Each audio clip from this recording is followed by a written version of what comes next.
भूषणायु तुभ्यं नमस्ते जगता परमेश्वराय तुभ्यं नमो जिन्भवो दधिशोषणाय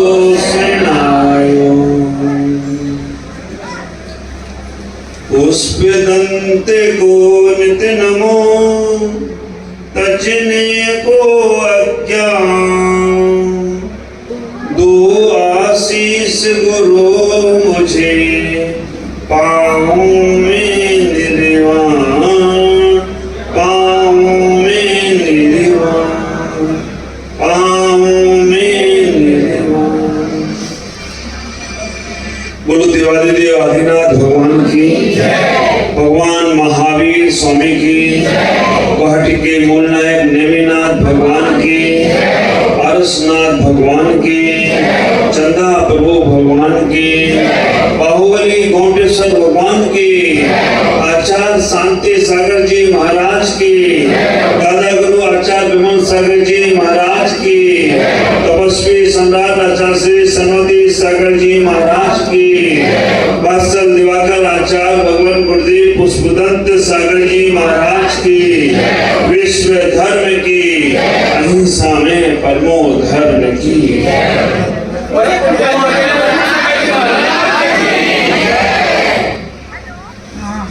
धर्म से परमात्मा। सोते को जगाने संत आते हैं, जागे को चलना सिखाने संत आते हैं। सोते को जगाने संत आते हैं, जागे को चलना सिखाने भगवंत आते हैं। जागो या ना जागो ये तो तुम्हारे ऊपर है, तुम्हें तुम्हारे परमात्मा से मिलाने संत आते हैं, तुम्हें तुम्हारे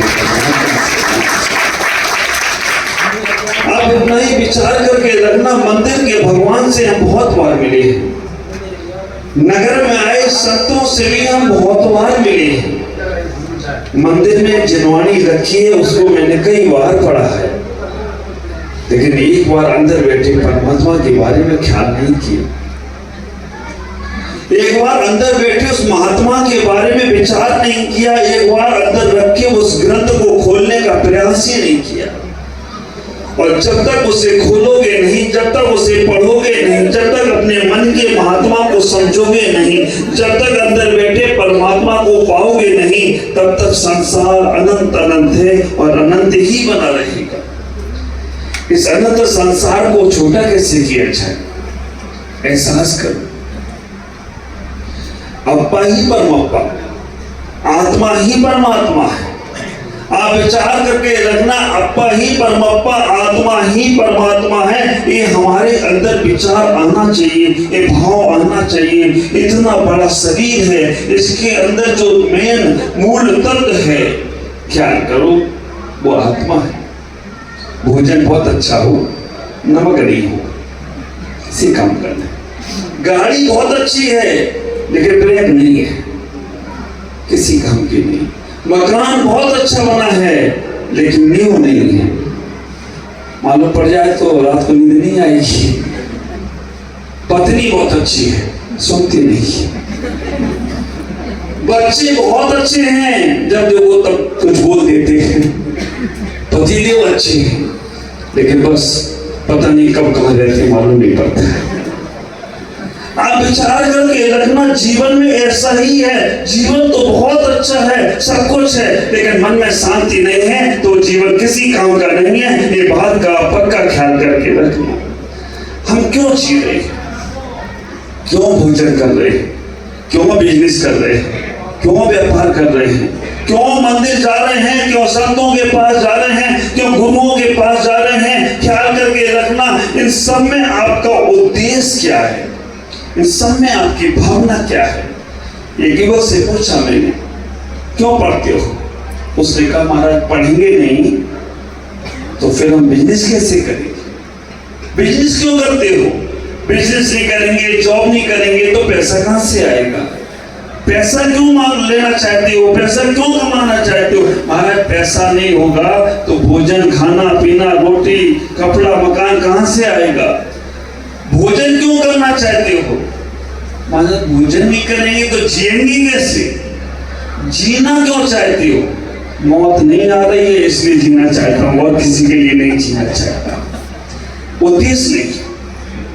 और बिना लक्ष्य का आदमी और बिना पतवार की नाव भटकती रहती है। आपने उद्देश्य बनाया अपना? क्या है जीवन का उद्देश्य? क्या सोच है आपकी? क्या मानसिकता है आपकी? केवल पैसा कमाना मानसिकता है? परिवार बनाना मानसिकता है? उद्योग खोलना मानसिकता है? नाम कमाना मानसिकता है? इसके अलावा और कुछ भी है? इतना सोचो। ये सब तो है ही है, ये सब तो मिलेगा ही मिलेगा, लेकिन इसके बाद एक लक्ष्य मैं दे रहा हूं आपको। उस लक्ष्य को भी पाने का प्रयास करो, क्योंकि इस धरा का सब धरा रह जाएगा और मुट्ठी बांधी आया है, खाली हाथ जाएगा। ख्याल करके रखना। इस आदमी को जब आता है ना, तो आते समय आदमी को एक छोटी सी लंगोट पहनाते हैं। वो बच्चा छोटा सा होता है, आजकल तो वो खत्म हो गई। 3 कोने वाली, एक इधर से बांधते थे, इधर से एक अंग से बांधते थे, वो खत्म हो गई। अब क्या पहना देते तुमको? वो हम नहीं बोलेंगे। इतना गड़बड़ मामला है, मंदिर में भी ले जाते पहना के, हमारे पास भी लायक है। और बच्चे को वो पता नहीं अंदर क्या गड़बड़ कर रहा है। महाराज आशीर्वाद दे दो, अब जरूर छुपा दे, सब मामला गड़बड़ हो जाता है। विचार करना, इतना ही सोचने का प्रयास करो। एक जीवन का उद्देश्य बनाने का प्रयास करो, इस जीवन को लक्ष्य बनाने का प्रयास करो। हमारी जीवन के लक्ष्य, अंतिम यात्रा क्या होना चाहिए? सबसे बड़ी है आत्म शांति। संसार में सब कुछ करो, लेकिन जिन कामों से विकल्प आते हो, जिन चीजों से मन में संताप आता हो, जिन चीजों से मन तुम्हारा विषम परिस्थितियों को जाता हो, उन स्थितियों से बचने का प्रयास करो। ख्याल करो, एक मन का विकल्प बाहुली के मन में आ गया। भगवान बाहुली के मन में एक विकल्प आ गया कि मैं भरत की भूमि पर खड़ा हूं। 1 साल खड़े रहना पड़ा उन्हें। ख्याल करके रखना, उसके बाद में केवल ज्ञान की प्राप्ति हुई। हमारे मन में विकल्प चलते हैं, हमारा मन संताप में होता है, हमारा मन विषम परिस्थितियों में गुजरता है, तो हम संसार में ही रहने वाले हैं। संसार से पार जाना है तो हमारे मन को शांत करने का प्रयास करो। जो तुम्हारा वैभव है, जो तुम्हारी दौलत है, जो तुम्हारी इज्जत है, जो तुम्हारी शोहरत है, ये सब यहाँ का ही रहने वाला है। लेकिन मन में 1% भी शांत परिणाम आ गया, 1% भी मन का भाव अच्छा आ गया, समझ लेना तुमने वो दौलत को प्राप्त कर लिया है, तो दौलत तुम्हें अनंत अनंत तक ले जाने वाली है। पदम जी के घर आए आज। पदम का मतलब समझते हैं? कमल। बीजेपी की सरकार नहीं बैठी जी। आप विचार करके रखना, इनकी सरकार नहीं बैठी क्यों?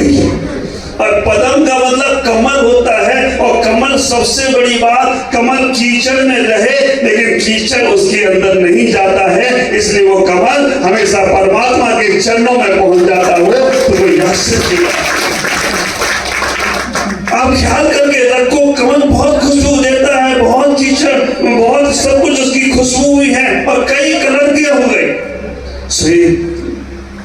रोज पता नहीं कैसे कैसे कलर के, लाल भी हो गया, पीला भी हो गया, सफेद भी हो गया, और सारे के सारे कमल भगवान के चरणों में चल जाते हैं। जैसे पदम जी हमारे चरणों में चल गए, और 4 महीने 5 महीने रोज शाम 4 बजते थे, और 4 बजे के इनको खलबली मच जाती कि महाराज जी के पास कैसे पहुंचना है। आप ख्याल करके रखो, ये सारे के सारे, चाहे ये हो पूरा आर ग्रुप, आर मतलब राइट ग्रुप भक्त। आप विचार करके रखना, 4 बजते थे, शहरों में खलबली मच जाती थी, और तत्व की चर्चा, कैसे हम अपने उस परम तत्व को पाए। संसार तो मैंने पा लिया कई बार, संसार तो मैंने जी लिया कई बार, कैसे हम अपने आप में लौटने का प्रयास करें। मैं आपसे कहना चाहता हूं, एक सम्राट अपने बेटे को अपना सब कुछ देना चाहता था। 3 बेटे थे सम्राट के, तीनों बेटों को सब कुछ देना चाहता था, लेकिन सम्राट ने कहा बिना परीक्षा के इनको मैं कुछ दे दूंगा तो उसका उपयोग नहीं होगा। स्कूल में पढ़ने वाले बच्चे को भी एग्जाम के बाद ही नंबर मिलते हैं। एक किसान भी खेत में बीजारोपण करता है ना, उसको भी परीक्षा देना पड़ती है, सर्दी गर्मी वर्षा, उसके बाद उसे फसल मिलती है। एक माँ बच्चे को जन्म देने के पहले 9 माह परीक्षा देती है। तो ख्याल करके रखना, सम्राट ने कहा मैं अपना राज दरबार से सौंपना चाहता हूँ, बच्चों को देना चाहता हूँ, लेकिन ऐसे ही दे देंगे तो इन्हें कीमत मालूम नहीं पड़ेगी। ख्याल करना, जो माँ बाप अपने बच्चों की इच्छा बिना परीक्षा के कर देते पूरी ना, वो बाद में परेशान होते हैं। आप ख्याल करो, कल हम मामी भाई क्या थे, विधान चल रहा था, हमने इनके छोटे बेटे से कहा तुम हमसे 120 अरे चढ़ाना है, समाज के अरे चढ़ाना, इतना भी नहीं होना चाहिए कि खत्म हो गया और ऐसा में नहीं और मंगाया जाए। इतना होशियार निकला, 120 अरे भी चढ़ गए और माल वैसे ही का वैसा बचा रहा हो, तो कोई आश्चर्य की बात नहीं। ख्याल करो, ये समझदारी है कि हमारे पास जो कुछ भी है उसमें हमें कैसे जीवन को जीना है। परीक्षा के बिना अगर आप अपने बच्चों की इच्छा पूरी करते हो तो विचार करके रखना, और बच्चों को उस चीज का महत्व मालूम नहीं पड़ेगा। बच्चे रोए, पहले बच्चे रोते थे तो माँ ने लोरी सुनाती थी, है ना, चंदा मामा दूर का, और क्या बोलते थे, पुआ पकाए पूर के, पुआ पकाए पूर के, आप खाए थाली में, आप खाए थाली में, और कितना अच्छा लगता था। और आप बच्चा रोए तो क्या करते हैं, वाह कैसा, अब बच्चा रोए तो तुरंत मोबाइल, वो काम वाली भी मालूम है कि हमें मालूम है बच्चा रोएगा तो मोबाइल से चुप होगा। हुआ क्यों ऐसा मालूम, जब वो घर में आया ना तब तुम्हारा मोबाइल छूटा नहीं, तो आते ही वो मोबाइल मांगता है, क्योंकि घर में रहा और वो संस्कार पर मोबाइल इस्तेमाल करते रहे, वैसे ही ऐसा वो बच्चों के अंदर संस्कार पढ़ते रहे। पहले की माताएं होती थी तो जब खाना भी बनाती थी तो बोलती थी भक्ता हमारा पंडित मौल मणि बनवाणम, और आजकल क्या बोलती है, मोबाइल लगा दिया छोड़ दी। आप ये सोचते हो कि मैं बच्चों को बोलूं तो सीखेंगे, बच्चे करना पड़ेगा। ये फॉर एप्पल हमें आज दिक्कत हो जाती है। बताइए संजय भाई, दशरथ भाई और सुमित भाई, जमाल जी का नाम क्या है, नरेंद्र जी। हमें दिक्कत ही होती है कई बार, छोटा बच्चे को लेकर कोई माँ पिता आ जाए और बच्चों को कहते ठोक लगा ठोक लगा ठोक लगा, और खुद नहीं लगाते, खुद नहीं लगाते, खुद तो खड़े रहेंगे कि ये बच्चे से ठोक लगा ठोक लगा ठोक लगा, और बच्चे ने कहीं गलत सुन लिया, उसने सुन लिया ठोक लगा तो ठोक ही देगा, खुद चुप जाते तो वो भी चुप जाता। बच्चों को आप ख्याल करके रखना, अपने जीवन में बहुत अच्छे बच्चे बनाना है। परीक्षा ले लो उच्ची थोड़ी सी, बच्चे करेंगे। एक बच्चा आके बोला महाराज मेरी माँ बहुत खराब है। मैंने पूछा क्यों, बोला बहुत खराब है। मैंने क्यों, मुझे जब नींद नहीं आती है तो माँ कहती है सो जा सो जा सो जा, रात को नींद नहीं आती तो कहती माँ सो जा, और सुबह जब नींद आती है तो माँ कहती उठ जा उठ जा उठ जा, इसलिए बहुत खराब है। मैंने कहा तो अपनी माँ बदल ली, खराब चीज बदल दे। वो महाराज मजाक कर रहे हो, नहीं मजाक में नहीं, मजाक तो तू कर रहा है। माँ तो वही अच्छी होती है जो बच्चों को समय पे सुला दे और बच्चों को समय पे जगा दे, कोई माँ अच्छी हुआ करती है, कोई माँ बच्चों को संस्कार दे सकती है।